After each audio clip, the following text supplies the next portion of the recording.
今早6點鐘走出嚟，揾下邊度係影相最正嘅地方。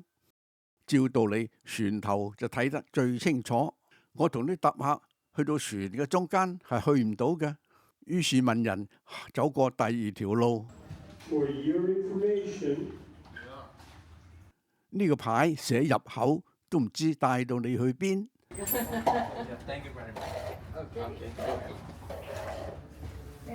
結果急急腳，經過好長嘅走廊，卒之嚟到船頭啦。佢又安排得幾好喎，有帳幕，有嘢飲添。我哋由8樓上到9樓，呢度別有天地。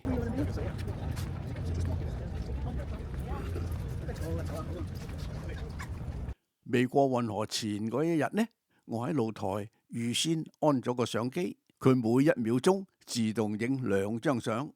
咁出到嚟嘅效果呢，就係將1分鐘嘅時間壓縮做2秒鐘嘅視頻。喺我哋個露台見到隻船呢，係過緊一條橋嘅。回頭一望，我哋隻船已經過緊 Atlantic Bridge。我哋隻船20層樓，好在冇撞冧條橋咋。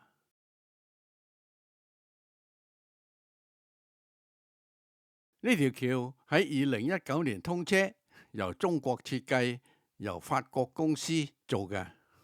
我哋而家嘅位置就係喺呢度。今日我哋嘅行程係由大西洋嘅入口，經過巴拿馬運河，去到太平洋嘅出口，需要10個鐘頭。我哋而家隻船呢，喺 Caribbean Sea 嗰度向前行啦。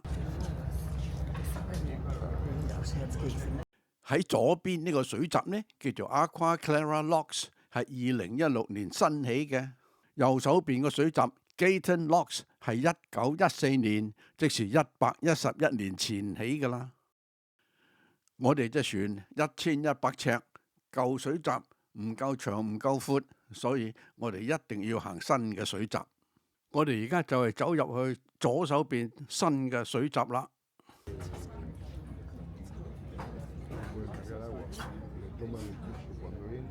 弊啦，而家落緊雨添，幾大都揾塊布保護住個相機啦。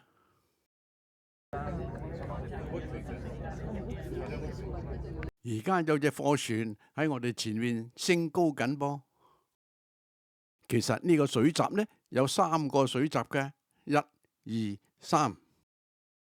喺2號同埋3號閘中間呢，就有個控制塔啦。因為而家我哋要將隻船升高85尺，去到 Gatun Lake 嘅水平，咁一次過呢係做唔到嘅，所以要分2次或者3次，先至可以將隻船升到咁高。而家第一道閘門慢慢地喺右手邊打開啦，我用快速播俾你睇。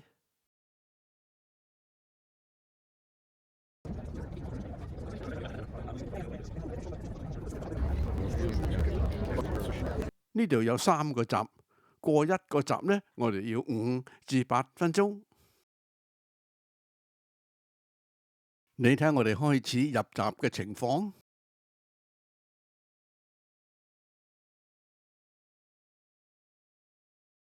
我哋而家經過第1個閘，我哋冇停過，直行直過。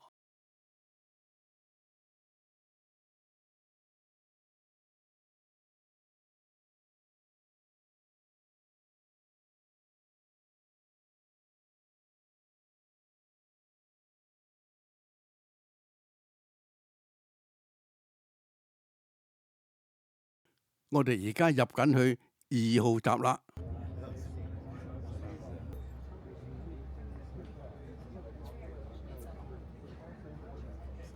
呢個水閘有1000尺長，110尺闊，擺咗呢隻船落去，前後左右都冇咩空位，所以呢佢行得好慢，千祈唔好碰撞。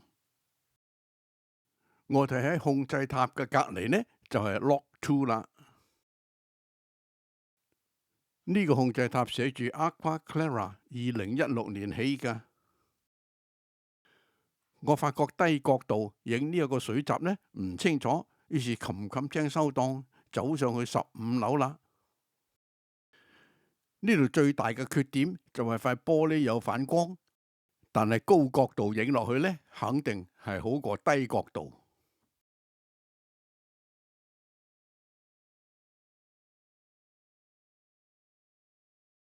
請你留意下啲水嘅位置有幾高，因為而家啲水係灌緊入嚟，升高隻船噶啦。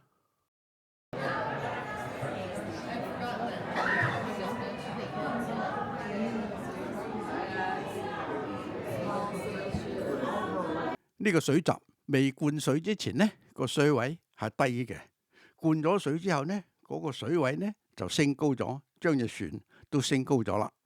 隻船已經喺呢個水閘升高咗43尺噶啦。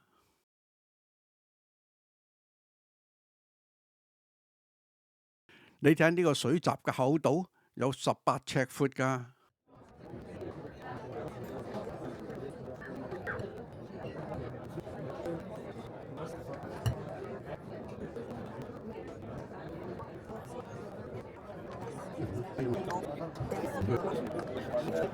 If you make a mistake and you hit the lock, you can go up, rise, and bankrupt.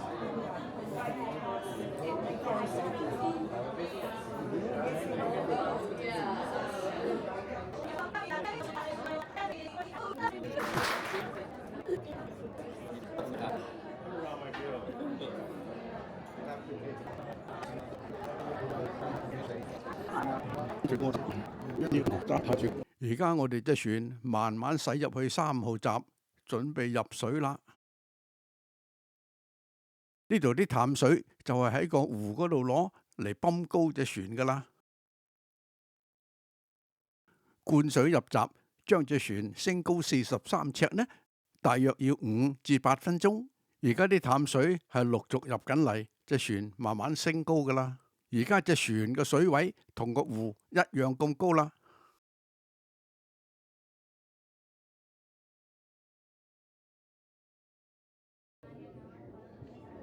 As we are about to enter Gatun Lake, you should know that it took 4 years to create this lake.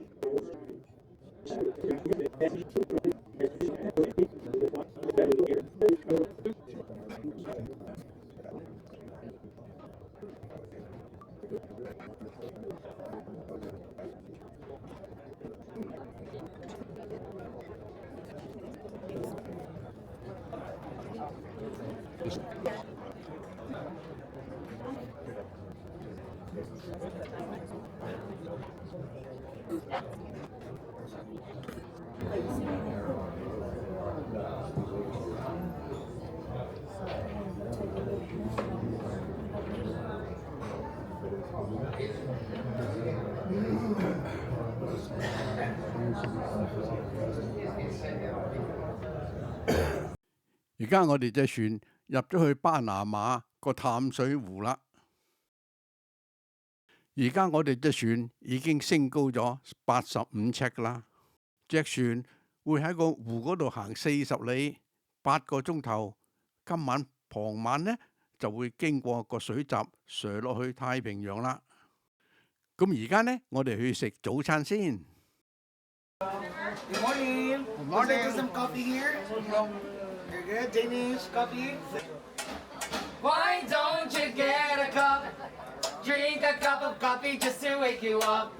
And give me your smile. I need you more than anyone, darling. You just have to share it with love. So fill my cup, coffee cup, don't break my heart. Oh, very good. Thank you. 有人問一個貨櫃船經巴拿馬運河要收幾多錢啊？個答案就係由6萬至到30萬美金。哇，咁貴㗎！你睇下由美國嘅東岸去到西岸，經黃線呢就18日，經紅線呢就要30日。時間就是金錢，你睇下邊條航線抵啦。喺下一集呢，我會介紹隻船點樣喺個水閘嗰度擴低85尺喺太平洋嗰度航行。